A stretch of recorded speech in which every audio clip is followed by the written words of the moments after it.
여러분 쓸모라는 단어를 아십니까? 쓸모 있다, 쓸모 없다 할 때 그 쓸모라는 단어입니다. 여러분, 쓸모라는 단어의 뜻은 쓰일 만한 가치라는 의미입니다. 오늘날 우리가 살아가는 이 세상은 참 쓸모에 의해 모든 것을 판단하고 평가하는 시대인 것 같습니다. 흔히 취업이나 이직을 준비하는 사람들이 이력서를 쓰죠. 그때 이력서의 내용을 보면 자신이 무엇이 잘하는지 능력, 그리고 경력, 그리고 또 자신의 여러 가지 활동 사항들과 스펙, 이러한 것들이 이력서 혹은 자기소개서에 담기죠. 이러한 내용들을 이력서에 기록하는 이유는 무엇입니까? 그러니까 결국 내가 지원하는 회사에 얼마만큼 쓸모가 있는 사람인지를 표현하고 어필하는 것이죠. 이 회사에서는 이 이력서를 보고 이 사람이 우리 회사에 쓸모가 있겠구나라고 생각을 하면 뽑는 것이고, 이 사람은 우리의 회사에 쓸모가 없을 것 같은데 라고 생각하면 뽑지 않는 것이죠. 여러분, 취업만 그런 것이 아닙니다. 사람 간의 관계 속에서도 자연스럽게 은연중에 쓸모라는 것이 평가의 기준으로 자리 잡게 됩니다. 많은 사람들이 서로가 서로를 대할 때 자기도 모르게 이 사람이 나에게 어떠한 쓸모가 있을까 생각을 해보고, 그리고 나서 그 사람과의 거리를 조절하는 경우가 생각보다 많이 있죠. 아니, 거의 대부분일 수 있을 겁니다. 하다못해 여러분, 어린이들도 무의식적으로 그렇게 행동하는 것을 아십니까? 제가 평일에 아침마다 저희 첫째 아이 등교를 도와주고 있는데 이 아이가 환승을 하는 거예요. 저는 사실 처음에 되게 충격이었거든요. 집에서 저랑 같이 나옵니다. 저의 손을 잡고 열심히 나오다가 길을 가다가 저 앞에 같은 반 친구를 보는 거예요. 근데 누구누구야 하면서 손을 막 달려가는 거죠. 제 손을 뿌리치고 그 아이의 손을 탁 잡는 거예요. 그리고 나서 도란도란 가는 거죠. 얼마나 또 좀 속상하고 좀 허탈함을 느끼든지. 쭉 가다가 횡단보도까지 같이 가는 거죠. 그리고 나서 저 횡단보도 건너편에 또 자기 반 친구가 있는 거예요. 막 반갑게 소리를 지르고 이 친구의 손을 탁 뿌리치고 막 달려가서 그 친구 손을 잡는 거예요. 그리고 나서 막 얘기를 나누면서 가는 거죠. 제가 너무 황당해서 제 손을 뿌리친 것까지는 괜찮은데 다른 친구의 손을 뿌리치고 이렇게 환승을 해버리면 상처받잖아요. 집에 왔을 때 저희 꼬맹이한테 물어봤어요. 아침에 그렇게 행동을 왜 했는지, 그렇게 하면 친구가 속상하지 않을까 했더니 그 친구가 자기네 반에서 제일 자기랑 대화를 많이 하는 친구래요. 이게 아무것도 아닌 것 같은데 생각을 해보면 저는 집에서 출발할 때 저희 아이를 안전하게 내려다 주는 것에 저의 쓸모를 다한 거죠. 이제 저의 쓸모가 필요 없는 거예요. 나의 외로움을 채워줄 친구를 만나서 손을 잡은 거죠. 그렇게 가다가 저 건너편에 있는 나랑 대화를 가장 많이 하는 쓸모가 있는 친구를 만나니까 과감하게 이 손을 뿌리치고 그 친구를 간택하는 거죠. 여러분, 이게 아무것도 아닌 것 같은데 우리의 어떤 사람을 대하는 기준과 행동 안에 이러한 쓸모라는 기준이 자연스럽게 나타난다는 것을 여러분 한 번 정도 한번 고민해 보시고 여러분들 오늘 하루의 삶의 여러 가지 관계들을 한번 떠올려 보시기 바랍니다. 우스운 이야기지만 우리 사는 세상이 그렇습니다. 너무도 자연스럽게 우리는 쓸모를 판단하거나 아니면 판단을 받게 되고, 그리고 이것에 따라 우리의 사회적인 생활, 우리의 관계적인 생활을 결정하게 되는 것입니다. 이 때문에 자연스럽게 세상은 우리에게 물어보죠. 너는 얼마나 쓸모가 있는 사람이니? 너는 우리 회사에 얼마나 쓸모가 있니? 너는 우리의 가정에 얼마나 쓸모가 있니? 너는 우리 공동체에 어떠한 쓸모를 가지고 있니? 이렇게 너무나도 자연스럽게 쓸모에 의해서 사람을 판단하는 경우들이 너무나도 만연해 있다는 거죠. 그러다 보니까 우리는 늘 쓸모를 증명하기 위해 싸워야 합니다. 이것을 스트레스라고 하죠. 스트레스 받는 거예요. 내가 우리 가정에서, 우리 공동체에서, 우리 회사에서 누군가의 관계 속에서 나의 쓸모를 나타내야만, 그래야만 나는 살아갈 수 있다 라는 것이 기본적으로 우리의 삶의 관계와 사회적인 삶 속에 깔려 있는 것이죠. 한마디로 이렇게 정의할 수 있겠습니다. 우리는 쓸모가 우리의 가치와 존재 이유가 되는 현실 속을 살아가고 있는 겁니다. 아주 친한 관계 안에서도 그 쓸모의 원리가 작동한다는 것은 너무나도 슬프고 아픈 일이죠. 그런데 오늘 본문인 시편 8편은 우리에게 조금 다른 질문을 던집니다. 오늘 본문 4절 말씀을 보시면요, 우리 4절 말씀을 한 목소리로 함께 읽어볼까요? 8편 4절 말씀을 한 목소리로 읽습니다. 시작. 사람이 무엇이기에 주께서 그를 생각하시며 인자가 무엇이기에 주께서 그를 돌보시나이까? 여러분, 이 질문은 인간의 가치에 대한 질문입니다. 이 물음은 우리의 가치가 쓸모에 있지 않고 바로 하나님께 달려있다는 엄청난 선언입니다. 우리는 이 말씀을 믿을 때 쓸모가 지배하는 세상으로부터 자유할 수 있게 됩니다. 이것이 우리에게 위로이고 이것이 우리에게 소망인 것입니다. 여러분, 오늘 본문인 시편 8편은 처음과 끝이 동일한 구조로 되어 있습니다. 1절의 앞부분과 9절이 똑같은 본문으로 되어 있죠. 이것을 조금 어려운 용어로 인클루지오라고 합니다. 그러니까 앞과 뒤가 같다라는 뜻이에요. 이 인클루지오라는 것은 가장 첫 번째로는 시를 아름답게 만듭니다. 처음과 끝을 똑같은 말로 배치함으로써 시가 아주 단단한 구조를 가지게 되는 것이죠. 이것은 두 번째로 시의 내용을 암기하기 좋게 만드는 역할을 하기도 합니다. 우리가 시편 8편을 다 암기하지는 못하지만 여호와 우리 주여 주의 이름이 온 땅에 어찌 그리 아름다운지요 라고 하는 말은 암기하는 경우가 대부분입니다. 그러니까 이 구절 안에 시편 8편의 핵심이 담겨 있다는 것이죠. 그런데 이 인클루지오라는 것의 세 번째 가장 중요한 특징이 있습니다. 뭐냐면 처음에 있는 구절과 똑같은 마지막 구절의 의미가 우리에게 다르게 다가온다는 거예요. 이 1절의 고백, 오늘 본문이 시편 8편의 1절의 고백은 하나님의 위대하심에 대한 감탄으로 들립니다. 그런데 2절과 3절, 4절 쭉 해서 7절, 8절을 통과하고 나면 마지막 9절에서 1절에서 읽었던 것과 똑같은 문장을 우리가 읽게 되는데 그것이 다르게 읽히는 거예요. 이 의미가 더욱더 깊어지는 것이고 이 의미가 더욱더 단단해지는 것이죠. 그래서 여러분들이 이 시편 8편을 읽을 때 천천히 읽으셔야 돼요. 그리고 하나하나 시어를 음미하면서 읽어보시면 1절 첫 구절의 의미와 9절 마지막 구절의 의미가 완전하게 새롭게 읽혀지는 것을 경험하게 되실 것입니다. 오늘 본문을 이 시편의 내용 하나하나를 짚으면서 조금 이 시편을 제대로 읽어보고자 합니다. 아마 1절을 읽고 나서 이 시편의 의미를 깨닫고 그리고 9절을 읽게 될 때 우리는 하나님의 새로운 감격 속으로 빠져들게 될 것이라 확신합니다.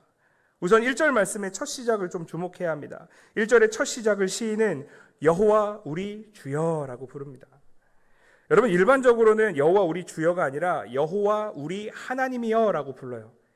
성경에는 대부분이 여호와 우리 하나님이여라고 외치는데 오늘 본문은 아주 특이하게 여호와 우리 주여라고 부르는 거죠. 여기서 여호와를 우리의 주님이라고 부르는 것은 하나님의 주권을 고백하는 겁니다.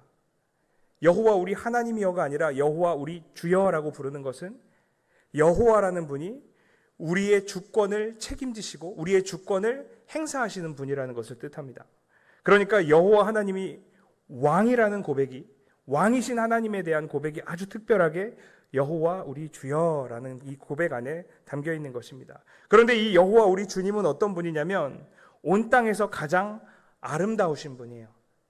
여러분, 여기서 아름답다라고 번역된 단어는 사실 강력하고 위대하고 압도적이라는 의미를 가지고 있습니다. 예쁘다라는 뜻이 아니라 강하고 위대하고 압도적이다라는 의미를 가지고 있다는 거죠.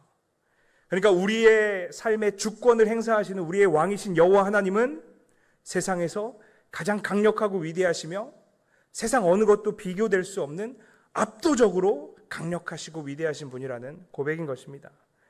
지금 이 시편 8편의 시인은 자연의 경이로움 앞에서 세상을 창조하시고 운행하시는 이 능력의 하나님을 다른 어떠한 것에도 비길 수 없는 압도적으로 위대하신 하나님이라고 고백하고 있는 것입니다. 계속해서 2절 말씀을 보시면요, 2절 말씀을 우리 한 목소리로 함께 읽어볼까요? 2절을 함께 읽습니다. 시작. 주의 대적으로 말미암아 어린아이들과 젖먹이들의 입으로 권능을 세우시며 이는 원수들과 보복자들을 잠잠하게 하려 하심이니이다. 뭔가 싸우는 분위기가 나죠. 전쟁의 분위기입니다. 그런데 이 전투는 지금 하나님과 하나님을 대적하는 자들의 전쟁입니다. 여러분, 고대 근동에서 많은 사람들이 이 세상이 창조될 때 이 창조는 신들의 전쟁의 결과로 인해서 창조됐다라고 이야기를 합니다. 고대 근동의 창조에 대한 이야기를 쭉 보면 어떤 신이 어떤 다른 신을 죽여서 그 시체를 가지고 세상을 만들었다. 예, 이런 기록들이 있습니다. 그러니까 신들의 전쟁을 통해서 세상이 창조되었다는 이야기를 하는 겁니다. 그런데 지금 2절에서 시인은 이렇게 고백하는 거죠. 주의 대적들은 하나님께서 어린아이들과 젖먹이들의 입만 가지고도 이기시는 하나님은 전능하신 하나님이다라는 고백을 하는 겁니다. 여러분, 어린아이들, 젖먹이들 하면 너무나도 미약한 존재들 아닙니까? 자기 힘과 의지로는 뭐 제대로 된 것을 아무것도 할 수 없는, 힘을 발휘할 수 없는 존재인데, 지금 어린아이들과 이 젖먹이들의 입으로 하나님의 권능을 발휘하셔서 이 미약한 존재들의 그 입술만 가지고도 대적들을 물리치시는 하나님이라고 고백하고 있는 것이죠. 여러분, 아무리 작은 존재들이라 하더라도 그 입술에 하나님을 머금는 순간 그것은 위대한 승리의 능력이 됨을 믿으셔야 합니다. 특별히 우리 여름 사역 가운데 우리의 유아들이 기도를 할 텐데 우리 아이들의 기도를 우습게 보시면 안 됩니다.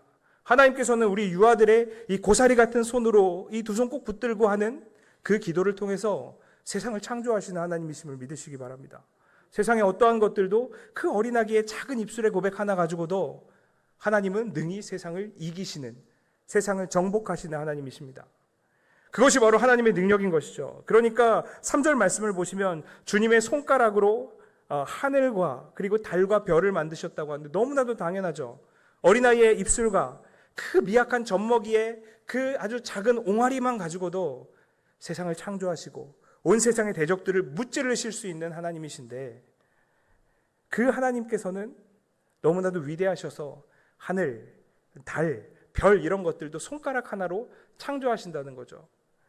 여기서 달과 별, 하늘은 사실 고대에서 신적 숭배의 대상이었는데 이 숭배의 대상들 하나님은 손가락만 가지고도 창조하실 수 있는 분이라고 이야기를 하는 것이죠.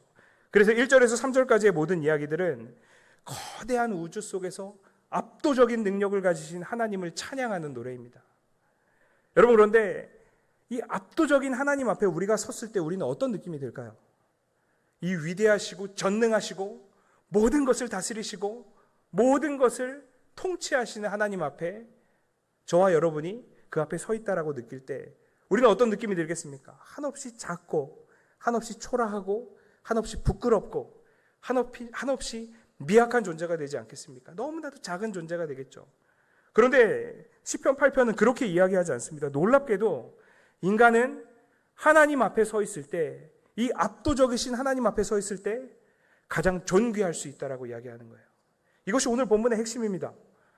위대하신 하나님 앞에서 우리는 아주 작은 존재고 미약한 존재고 연약한 존재라는 것이 아니라 위대하신 하나님 앞에 우리가 서게 될 때 우리는 가장 인간답게 되고 우리는 가장 존귀하게 된다라고 오늘 본문은 이야기해주고 있는 겁니다.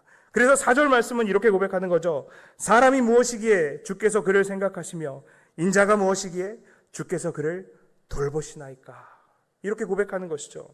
여러분, 여기서 사람이라고 번역된 이 히브리어 에노시라는 단어는 유한한 존재, 조금은 헛된 존재를 뜻하는 말입니다. 인자라고 번역된 이 벤 아담이라는 단어는 티끌과 먼지에 속한 존재라는 뜻입니다. 그러니까 여기서 말하는 사람과 인자는 둘 다 한없이 작고 유약하고 연약하고 유한한 존재를 뜻하는 말입니다. 그런데 이 연약하고 이 유한하고 이 헛된 것 같은, 허무한 것 같은 이 사람, 이 인간이란 존재가 하나님께서 생각하시고 하나님께서 돌보실 때 세상에서 가장 존귀한 존재가 된다라는 것이죠.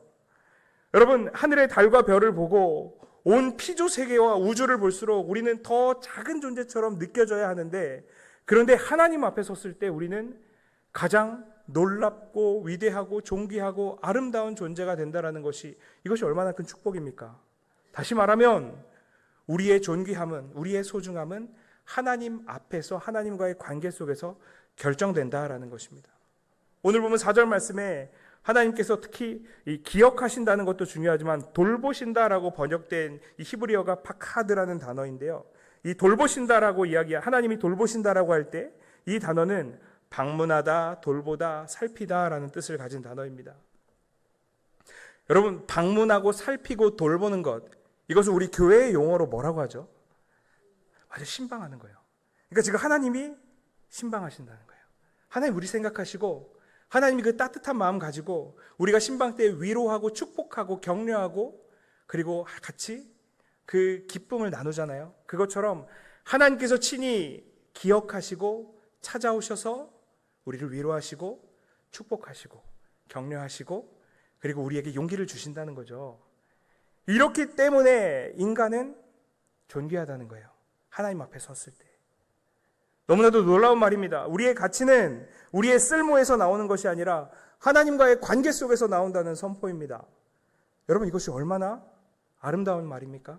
이것이 우리에게 얼마나 큰 용기와 힘과 소망을 주는 말입니까? 하늘과 땅을 통치하시고 달과 별과 하늘을 손가락으로 창조하실 수 있는 하나님께서 우리를 생각하시고 우리를 친히 찾아오시고 우리를 위로하시고 축복하신다는 것이 우리에게 얼마나 감동적이고 얼마나 감격스러운 일입니까? 이러한 신은 세상 어디에도 존재하지 않습니다. 오직 우리가 주님이라고 고백하는 여호와 하나님만 이러한 신이시며 이러한 하나님이십니다. 그러니까 하나님과의 관계 속에서 우리는 더 이상 무력하고 헛된 존재가 아니게 되는 것입니다. 계속해서 5절과 6절 말씀 보시면요, 이렇게 기록되어 있습니다. 여기서 그는 인간이고 사람입니다. 그를 하나님보다 조금 못하게 하시고 영화와 존귀로 관을 씌우셨나니 주의 손으로 만드신 것을 다스리게 하셨다라고 5절과 6절에서 이야기하죠. 하나님은 그냥 우리를 불쌍히 여기시기만 한 게 아닙니다. 하나님은 우리를 생각하시고 찾아오셔서 위로하시고 축복만 하시는 것이 아니라 우리를 존귀히 여기시고 우리의 가치를 보증해 주시고 그리고 우리에게 영화와 그리고 또 존귀로 관을 씌우셨습니다. 관을 씌우신 이유는 우리에게 사명을 주시기 위해서입니다. 어떤 사명이요? 세상을 다스리는 사명입니다. 하나님은 우리를 하나님의 뜻에 따라 세상을 다스리는 존재로 관을 씌우셨습니다. 하나님의 통치와 다스림을 이 땅에 실현하는 존재가 되도록 우리를 붙드셨습니다. 이것을 성경에서는 하나님의 형상이라고도 부르죠.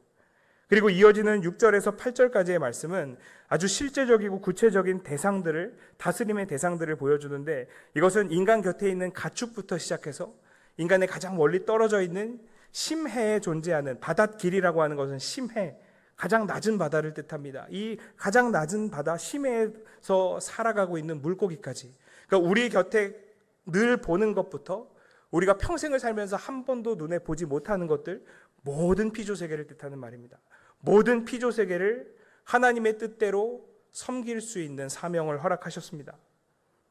여러분, 여기서 사명의 성격을 오해하시면 안 됩니다. 이 사명은 지배하는 것이 아닙니다. 하나님의 성품을 닮아서 우리를 불쌍히 여기시고 존귀하게 여기신 것처럼 하나님의 마음 가지고 피조세계를 불쌍히 여기고 존귀하게 여기라고 그렇게 사명을 주신 것입니다. 그러면서 시편 8편은 우리에게 이제 이렇게 질문하는 것이죠. 하나님이 너에게 맡기신 것이 무엇이냐? 하나님이 너에게 맡기신 것을 지금 너는 어떻게 돌보고 있느냐? 우리의 쓸모를 질문하는 것이 아니라 하나님의 사명을 달성하고 있는지, 하나님의 사명을 소중히 여기고 그 사명을 위해 살아가고 있는지를 우리에게 질문하고 있는 것입니다. 여러분이 하나님이 주신 이 다스림의 사명을 가져간다라는 것, 이것을 수행한다라는 것을 우리는 되게 추상적인 것처럼 좀처럼 손에 잡히지 않는 것처럼 생각하실지 모르겠는데, 사실 이런 것이죠. 우리는 이미 알고 있습니다. 하나님의 다스림의 사명의 내용들이 무엇인지 성경에 이미 다 기록되어 있습니다. 여러분, 부모에게는 자녀를 맡기셨습니다. 자녀를 하나님의 뜻대로 다스리는 것이 사명을 감당하는 것입니다. 자녀는 부모를 공경할 책임을 주셨습니다. 자녀가 부모를 공경하는 것이, 그것이 하나님의 사명을 감당하는 것입니다. 성도에게는 교회를 섬기는 사명을 맡기셨습니다. 일하는 사람에게는 일터를, 학교를 다니는 사람에게는 학교를 맡기셨습니다. 이것이 다 사명의 자리입니다. 우리가 사용하는 시간, 우리의 삶의 자리, 우리의 가정, 우리가 속한 모든 공동체를 하나님은 사명으로 주셨습니다. 그러니까 우리는 이 사명에서 하나님 마음 가지고 이웃을 불쌍히 여기고 또 이웃을 존귀하게 여기는 이 사명을 감당해야 한다는 것입니다. 사랑하는 여러분, 이 사명이라는 것은 거창한 것에서 시작되지 않습니다. 하나님이 맡기신 사람들을 하나님 마음으로 대하는 것, 하나님이 맡겨주신 일들을 하나님의 뜻대로 정직하고 성실하게 감당하는 것, 하나님이 맡기신 공동체를 하나님의 사랑 가지고 세우는 것, 이것이 바로 하나님이 맡기신 사명을 감당하는 삶임을 기억하시기 바랍니다. 오늘 하루를 믿음으로 살아가는 것, 바로 이러한 삶 속에서 우리의 존귀함이 증명되는 것입니다. 우리가 쓸모가 얼마나 있고 없고, 우리가 얼마나 좋은 성과와 결과를 내고 안 내고가 아니라 하나님 주신 사명을 감당하느냐 그렇지 않느냐가 우리의 존귀함을 결정한다는 것을 기억하시기 바랍니다. 여러분, 하지만 이 사명이라는 것이 또한 얼마나 어렵습니까? 우리의 일상 속에서 이 사명 감당하는 것이 얼마나 부담스럽습니까?